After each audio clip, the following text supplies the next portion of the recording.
اهدنا الصراط المستقيم.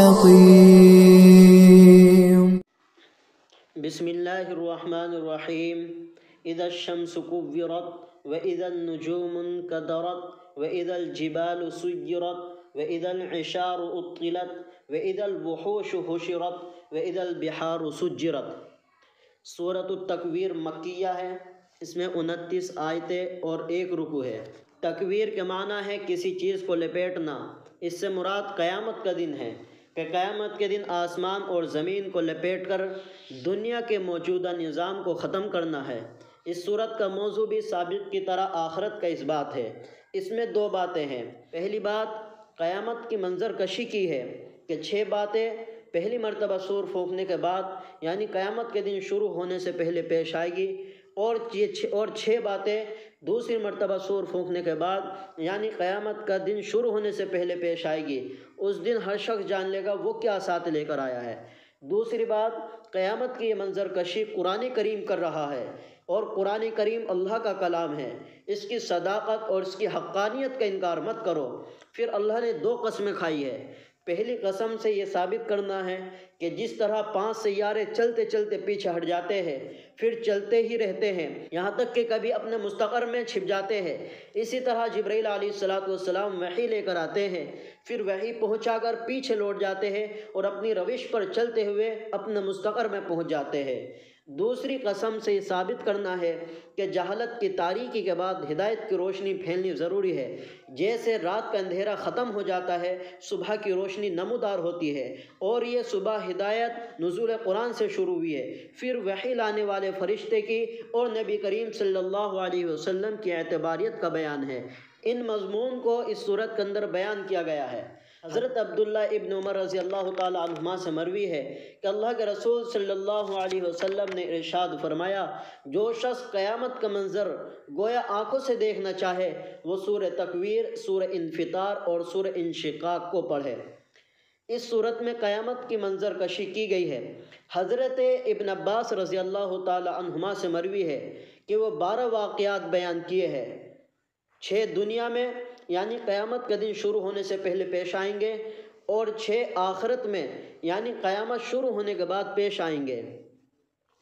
فرمایا اذا الشمس كورت واذا النجوم انكدرت، اور جب سورج کو لپیٹ دیا جائے گا یعنی آج پوری دنیا کے اندر سورج کی روشنی پھیل رہی ہے، سورج کی شعاعیں پھیل رہی ہے، پوری دنیا سورج کی روشنی، سورج کی دھوپ سے فائدہ حاصل کر رہی ہے. جب کل قیامت آئے گی تو سورج کی روشنی ختم ہو جائے گی، سورج بے نور ہو جائے گا. وَإِذَا النُّجُومُ انْكَدَرَتْ، اور آسمان سے ستارے جھڑ کر گرنے لگیں گے اور زمین پر گر جائیں گے. حضرت امام کلبی اور حضرت عطا رحمہم اللہ فرماتے ہیں کہ آسمان اس دن ستاروں کی بارش برسائے گا اور ایک ستارہ بھی آسمان پر باقی نہیں رہے گا، تمام ستارے زمین پر گر جائیں گے. اب یہاں پر ایک نقطہ یہ سمجھیے کہ سورج اور ستاروں کے بے نور ہونے کو ذکر کیا ہے، چاند کا ذکر کیوں نہیں کیا؟ جواب یہ ہے ستاروں کی روشنی بھی سورج کی طرح اپنی ذاتی روشنی ہے، وہ سورج سے مستفاد نہیں ہے. جس طرح سورج بے نور ہو جائے گا ستارے بھی بے نور ہو جائیں گے، اور چاند کی روشنی سورج کی روشنی سے مستفاد ہے. جب سورج بے نور ہو جائے گا تو چاند تو خود بخود بے نور ہو جائے گا. اور حضرت ابو ہریرہ رضی اللہ تعالیٰ عنہ سے مروی ہے کہ اللہ کے رسول صلی اللہ علیہ وسلم نے ارشاد فرمایا، قیامت کے دن سورج اور چاند بے نور کر دیے جائیں گے. وَإِذَا الْجِبَالُ سُيِّرَتْ، اور جب پہاڑوں کو چلایا جائے گا، یہی پہاڑ جن کے بوجھ سے زمین ٹھہری ہوئی ہے اپنی جگہ چھوڑ دیں گے اور گرد و غبار ہو کر ہوا میں اڑ جائیں گے. وَإِذَا الْعِشَارُ عُطِّلَتْ، اور جب 10 ماہ کی گابن اونٹنی چھوٹی پھرے گی. عربوں کے نزدیک گابن اونٹنی بہت بڑی دولت سمجھی جاتی تھی. جس طرح آج ہمارے علاقے میں سونا چاندی، خاص کر کے سونا سب سے بڑی دولت سمجھی جاتی ہے، لوگ اس کو بہت بڑی اہمیت دیتے ہیں، اسی طرح سے عربوں کے نزدیک 10 ماہ کی گابن اونٹنی بڑی دولت سمجھی جاتی تھی. وہ اس کے پیچھے لگے رہتے تھے، بچے کے اور دودھ کا انتظار ہوتا تھا، اس کی قیمت بڑھ جاتی تھی. وَإِذَا الْوُحُوشُ حُشِرَتْ، اور جب وحشی جانور جمع کر دیے جائیں گے، یعنی درندے جو کبھی ایک جگہ جمع نہیں ہوتے، قیامت کا جب خوفناک منظر ہوگا تو تمام جانور یکجا جمع ہو جائیں گے، اور جنگلات سے جانور آبادیوں کی طرف آ جائیں گے، سب ایک جگہ جمع ہو جائیں گے۔ وَإِذَا الْوُحُوشُ حُشِرَتْ، تمام جانوروں کو جمع کیا جائے گا ایک دوسرے سے بدلہ لینے کے لیے۔ حضرت قتادہ رضی اللہ تعالیٰ عنہ نے فرمایا ہے، یہاں تک کہ مکھی کو بھی قصاص کے لیے جمع کیا جائے گا۔ اگر کسی جانور نے کسی پر ظلم کیا ہوگا تو اس سے بدلہ لینے کے لیے جانوروں کو جمع کیا جائے گا، ہر چیز کو جمع کیا جائے گا۔ وَإِذَا الْبِحَارُ سُجِّرَتْ، اور جب سمندر کھولائے جائیں گے، وہ ابلی ہانڈی کی طرح ابلیں گے۔ پہلے سمندر اور دریاؤں کو ایک کر دیا جائے گا، درمیان کی رکاوٹیں ختم کر دی جائے گی، جس سے تمام دریاؤں کے پانی خلط ملت ہو جائیں گے۔ پھر چاند، سورج، ستاروں کو اس میں ڈال دیا جائے گا، پھر اس تمام پانی کو آگ بنا دیا جائے گا اور جہنم میں شامل کر دیا جائے گا۔ اتنا خوفناک منظر ہوگا۔ حضرت ابی بن کعب رضی اللہ تعالیٰ عنہ فرماتے ہیں کہ یہ 6 نشانیاں قیامت سے پہلے کی ہے کہ اس دوران لوگ بازاروں میں ہوں گے، سورج کی روشنی ختم ہو جائے گی، ستارے ظاہر ہو جائیں گے اور لوگ حیران ہو کر مدہوش ہو جائیں گے۔ اس دوران اچانک دیکھیں گے وہ کہ ستارے جھڑ رہے ہیں اور گر رہے ہیں۔ اسی دوران اچانک جب پہاڑ زمین پر گر جائیں گے اور حرکت کرنے لگیں گے، لرزنے لگیں گے اور آگ لگنے لگے گی تو وہ گرد و غبار کی طرح ہو کر رہ جائیں گے۔ انسان جنات کے پاس گھبرا کر آئیں گے، جنات انسان کے پاس، اور تمام چوپائے، وحشی جانور، کیڑے مکوڑے اور پرندے خلط ملت ہو جائیں گے، ایک دوسرے میں گھس جائیں گے۔ پھر جنات انسان سے کہیں گے کہ ہم تمہارے پاس ایک خبر لے کر آئے ہیں کہ تم سمندروں کے پاس چلو کہ اچانک آگ جل رہی ہے، زمین 7ویں زمین تک پھٹ جائے گی اور آسمان 7ویں آسمان تک کھل جائے گا۔ اس دوران اسی طرح ان کے پاس ایک ہوا آئے گی اور وہ سب مر جائیں گے۔ اتنا خطرناک منظر ہوگا۔ فَإِذَا النُّفُوسُ زُوِّجَتْ، جبکہ حاضرین محشر کے جوڑے جوڑے بنا دیے جائیں گے۔ حضرت عمر ابن خطاب رضی اللہ تعالیٰ عنہ سے روایت ہے کہ جو لوگ ایک جیسا اعمال کرتے ہوں گے وہ ایک جگہ جمع کر دیے جائیں گے، مسلمانوں کو مسلمانوں کے ساتھ، کافروں کو کافروں کے ساتھ، یعنی ہر شخص کا گروہ الگ الگ ہوگا، اور محشر میں سب سے بڑے 3 گروہ ہوں گے۔ ایک گروہ وہ سابقین اولین کا ہوگا، یعنی جو نیک کاموں میں سب سے زیادہ بڑھ چڑھ کر حصہ لینے والے ہوں گے۔ دوسرا اصحاب الیمین کا گروہ ہوگا، یہ وہ گروہ ہوگا جس کے نامہ اعمال دائیں ہاتھ میں دیے جائیں گے، اور یہ دونوں گروہ نجات پانے والے ہوں گے۔ تیسرا گروہ وہ ہوگا جو اصحاب الشمال کا ہوگا، جو کفار اور فجار پر مشتمل ہوگا۔ حضرت اکرمہ رضی اللہ تعالیٰ عنہ فرماتے ہیں روح کو اجسام سے ملا دیا جائے گا۔ حضرت حسن رحمۃ اللہ علیہ فرماتے ہیں کہ ہر شخص اپنے اپنے گروہ کے ساتھ ہوگا، یہودی یہودی کے ساتھ، نصرانی نصرانی کے ساتھ، عیسائی عیسائی کے ساتھ۔ کہ ایک قول یہ بھی ہے کہ ہر شخص کو اس کا نامہ اعمال دے دیا جائے گا، یعنی نامہ اعمال سے ملا دیا جائے گا۔ اور تفسیر کبیر میں اس آیت کے تحت 8 اقوال نقل فرمائے ہیں۔ فرمایا وَإِذَا النُّفُوسُ زُوِّجَتْ، اور جب ارواحوں کو ابدان سے ملا دیا جائے گا۔ وَإِذَا الْمَوْءُودَةُ سُئِلَتْ، اور جب زندہ درگور کی ہوئی لڑکی پوچھی جائے گی وہ کس جرم میں قتل کی گئی ہے۔ جاہلیت میں یعنی اسلام سے پہلے انسان اس درجے بدبخت ہو گیا تھا کہ بے عزتی اور تنگ دستی کے ڈر سے بچوں کو زندہ زمین میں گاڑ دیتا تھا۔ اللہ پاک نے قرآن پاک میں کئی جگہ اس بدترین عادت کی برائی بیان فرمائی ہے۔ یہاں بھی قیامت میں فیصل ہونے والے معاملات میں سے اس خاص معاملے کا ذکر اسی نقطۂ نظر سے کیا ہے۔ اس حرکت کی قباحت ذہنوں میں بٹھانی مقصود ہے کہ کسی زندہ جان کو جبکہ وہ اس کی بیٹی بھی ہو زمین میں گاڑ دینا کس قدر ناپاک حرکت ہے۔ اب یہ بات سمجھیے کہ کفار اپنی بچوں کو زندہ درگور کیوں کرتے تھے۔ اس کی 2 وجہ ہے۔ ایک تو یہ کہ فقر اور تنگ دستی کے ڈر سے وہ اپنی بچیوں کو زندہ درگور کیا کر دیا کرتے تھے۔ دوسری یہ ہے کہ وہ کہتے تھے کہ فرشتے اللہ کی بیٹیاں ہیں، اور ان بیٹیوں کو بھی فرشتوں میں ہی شمار کرتے تھے، اور کہتے تھے ہمیں ان کی ضرورت نہیں ہے، اللہ ہی ان کا زیادہ مستحق ہے، نعوذ باللہ من ذالک۔ اس وجہ سے وہ بچیوں کو زندہ درگور کر دیا کرتے تھے۔ اور مسئلہ یہ ہے نابالغ بچے اور بچی سے اگر کوئی گناہ ہو جائے تو شریعت ان کو سزا نہیں دیتی، وہ معصوم ہے، غیر مکلف ہے۔ اسی آیت سے استدلال کیا ہے کہ مشرکین کے بچوں کو عذاب نہیں دیا جائے گا۔ وَإِذَا الصُّحُفُ نُشِرَتْ، جب نامہ اعمال پھیلائے جائیں گے، یعنی ہر شخص کا نامہ اعمال اس کا ہاتھ میں تھما دیا جائے گا۔ دنیا کے اندر اس نے جیسے بھی اعمال کیے ہیں، اچھے ہو یا برے ہو، کل قیامت کے دن اس کے سامنے سب ظاہر ہو جائے گا۔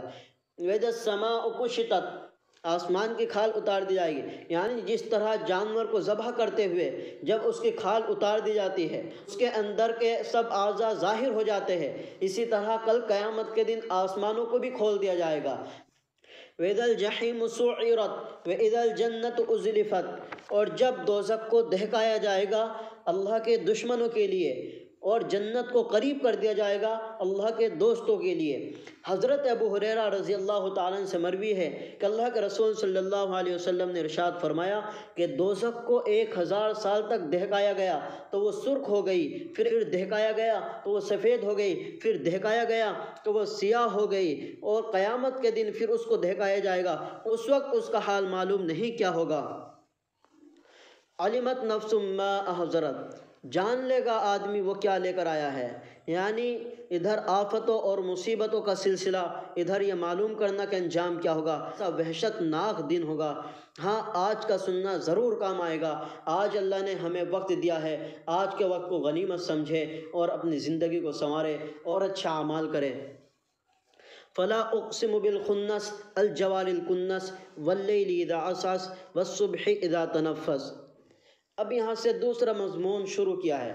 قیامت کے یہ احوال قرآن کریم بیان کر رہا ہے، اور قرآن جبرائیل علیہ السلام پہنچا کر لوٹ جاتے ہیں، کیونکہ جہالت کی شب تاریک کے بعد صبح ہدایت کا نمودار ہونا ضروری ہے۔ ان آیات میں 2 قسمیں ہیں، ان سے 2 باتیں بیان کرنا مقصود ہے۔ پہلی بات، 5 سیارے ایسے ہیں جو کبھی سیدھے چلتے ہیں کبھی پیچھے چلتے ہیں، ان کو خمسہ متحیرہ کہتے ہیں، اور وہ زحل، مشتری، مریخ، عطارد اور زہرہ ہے۔ جب یہ پیچھے کو ہٹتے ہیں تو پیچھے ہی کو چلتے رہتے ہیں، اور کبھی پیچھے چلتے چلتے اپنے مطالعے میں چھپ جاتے ہیں۔ اس قسم سے یہ ثابت کرنا ہے کہ قرآن کریم کی وحی لے کر حضرت جبرائیل علیہ السلام آتے ہیں، وہ وحی پہنچا کر پیچھے لوٹ جاتے ہیں اور واپس چلتے چلتے اپنے مستقر میں پہنچ جاتے ہیں۔ دوسری بات، رات کے گزرنے کی اور صبح کے نمودار ہونے کی قسم کھائی ہے۔ اس سے یہ ثابت کرنا مقصود ہے کہ جہالت کا تاریکی دور گزر گیا، اب صبح ہدایت قرآن کی شکل میں نمودار ہوئی، اس کی قدر پہچانو اور موقع ہاتھ سے نہ نکلنے دو، یعنی قرآن کے کلام الہی ہونے کا انکار مت کرو۔ اب اس کا ترجمہ دیکھ لیجیے۔ میں قسم کھاتا ہوں پیچھے ہٹنے والے، چلتے رہنے والے اور چھپ جانے والے سیاروں کی، اور رات کی قسم کھاتا ہوں جب وہ گزر جائے، اور صبح کی قسم جب وہ سانس لے، یعنی نمودار ہو۔ اللہ رب العزت نے قرآن کریم میں بہت سی چیزوں کی قسم کھائی ہے، یعنی ان چیزوں کو بطور گواہ پیش کیا ہے۔ اللہ تعالیٰ مکلف نہیں ہے، کسی چیز کا پابند نہیں ہے، وہ جس چیز کی چاہے قسم کھا سکتا ہے۔ ہم مکلف ہے، پابند ہے، ہم اللہ تعالیٰ کی ذات اور صفات کے بغیر کسی اور چیز کی قسم نہیں کھا سکتے۔ حدیث پاک میں آتا ہے، من حلف بغیر اللہ فقد اشرک باللہ، کہ جس نے غیر اللہ کی قسم کھائی اس نے شرک کیا۔ تو ہمیں حکم دیا گیا ہے کہ اللہ کے علاوہ کسی اور چیز کی قسم نہ کھائے۔ ہم قانون کے پابند ہیں، اللہ تعالیٰ قانون بنانے والا ہے، نافذ کرنے والا ہے، اس پر کسی قسم کا کوئی قانون لاگو نہیں ہوتا، لہٰذا اللہ تعالیٰ جس چیز کی چاہے قسم کھا سکتے ہیں۔ اس کے ساتھ ساتھ عربی زبان کا یہ ضابطہ بھی سمجھ لے، قسم ہو یا حرف قسم ہو، اس پر حرف لا داخل ہو تو وہ زائدہ ہوتا ہے، اس کا کوئی معنی نہیں ہوتا، لہٰذا فلا اقسم کا معنی ہوگا میں قسم کھاتا ہوں۔ اگر لا کا معنی کریں گے تو معنی ہوگا میں قسم نہیں اٹھاتا، تو ضابطے کے مطابق لا کا ترجمہ نہیں ہوگا۔ انہ لقول رسول کریم ذی قوت عند ذی العرش مکین۔ قرآن کریم جن واسطوں سے لوگوں تک پہنچا ہے، یہاں سے ان کی اعتباریت کا بیان ہے۔ قرآن کریم در حقیقت لوگوں کی طرف اتارا گیا ہے۔ سورہ نحل میں ہے لِتُبَيِّنَ لِلنَّاسِ مَا نُزِّلَ إِلَيْهِمْ، تاکہ آپ صلی اللہ علیہ وسلم کھول کر سمجھائے اس قرآن کو جو لوگوں کی طرف اتارا گیا ہے، سبھی لوگوں کی طرف قرآن کریم کو اتارا گیا ہے، صرف مسلمانوں کے لیے نہیں۔ البتہ قرآن کریم دو واسطوں سے لوگوں تک پہنچا ہے، ایک واسطہ حضرت جبرائیل علیہ السلام کا ہے، دوسرا واسطہ نبی کریم صلی اللہ علیہ وسلم کا ہے۔ یہ دونوں واسطے معتبر اور قابل اعتبار ہے۔ پہلے واسطے میں 5 صفات ہے۔ انہ لقول رسول کریم، رسول کریم سے مراد حضرت جبرائیل علیہ السلام ہے کہ وہ معزز اور مکرم فرشتے ہے، وہ طاقتور ہے، عرش مالک کے نزدیک ذی رتبہ ہے، آسمانوں میں ان کی بات مانی جاتی ہے، وہ امانت دار ہے، جو چیز اسے سونپی جائے اس کی حفاظت کرتا ہے۔ اور نبی کریم صلی اللہ علیہ وسلم کے تعلق سے 4 باتیں بیان فرمائی ہے۔ نمبر 1، وما صاحبکم بمجنون، کہ آپ صلی اللہ علیہ وسلم مجنون نہیں ہیں، دیوانہ نہیں ہیں، آپ صلی اللہ علیہ وسلم فرزانہ ہے، ہوشیار ہے۔ نمبر 2، آپ صلی اللہ علیہ وسلم نے جبرائیل علیہ السلام کو ان کی اصلی شکل میں دیکھا ہے، آپ صلی اللہ علیہ وسلم ان کو خوب جانتے ہیں، وہ آپ صلی اللہ علیہ وسلم کے لیے انجان نہیں ہیں۔ حضرت ابن عباس رضی اللہ تعالی عنہ سے مروی ہے، وہ فرماتے ہیں کہ اللہ کے رسول صلی اللہ علیہ وسلم نے فرمایا کہ میں آپ کو اسی صورت میں دیکھنا چاہتا ہوں جس صورت میں آپ آسمان میں رہتے ہیں، یعنی آپ صلی اللہ علیہ وسلم نے حضرت جبرائیل علیہ السلام کو ان کو اپنی اصلی صورت میں دیکھنے کا خود اظہار کیا تھا، اور آپ صلی اللہ علیہ وسلم نے ان کو سورج کے طلوع ہونے کی جگہ دیکھا تھا۔ نمبر 3، آپ صلی اللہ علیہ وسلم غیب پر یعنی وحی کے ذریعے جو باتیں آپ صلی اللہ علیہ وسلم کو بتائی جاتی ہے ان کو چھپاتے نہیں ہیں، اس بارے میں آپ صلی اللہ علیہ وسلم بخیل نہیں ہیں۔ نمبر 4، قرآن شیطان مردود کی بات نہیں، وہ جن پری سے باتیں لے کر کہانت نہیں کی گئی، بلکہ قرآن کریم اللہ رب العزت کا کلام ہے۔ فَأَيْنَ تَذْهَبُونَ، پھر تم کہاں جا رہے ہو؟ قرآن کریم کو اللہ کی کتاب کیوں نہیں مانتے؟ اس پر ایمان کیوں نہیں لاتے؟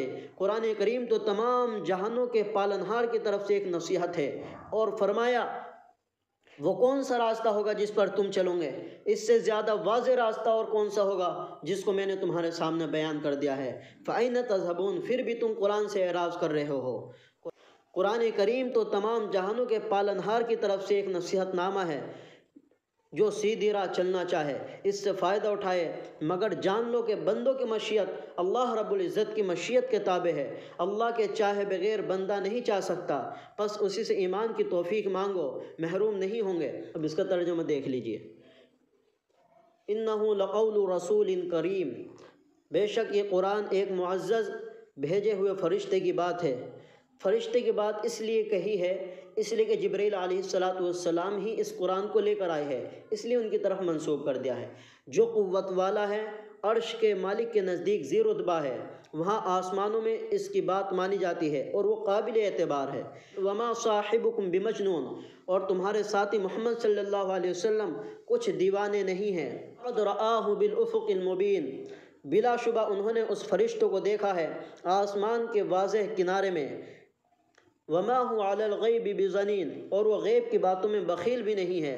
وما هو بقول شیطان الرجیم، اور قرآن مجید شیطان مردود کی بات بھی نہیں ہے۔ فأین تذهبون، تو تم کدھر جا رہے ہو؟ ان هو الا ذکر للعالمین، قرآن جہانوں کے لیے نصیحت ہے۔ لمن شاء منکم ان یستقیم، اس شخص کے لیے جو تم میں سے سیدھی راہ چلنا چاہے اور حق کی پیروی کرے۔ وما تشاءون الا ان یشاء اللہ رب العالمین، تم نہیں چاہو گے مگر یہ کہ اللہ رب العزت چاہے۔ اللہ تعالی ہمیں بات سمجھنے کی توفیق عطا فرمائے اور سیدھی راہ پر چلنے کی توفیق عطا فرمائے۔ آمین۔ وآخر دعوانا ان الحمد للہ رب العالمین۔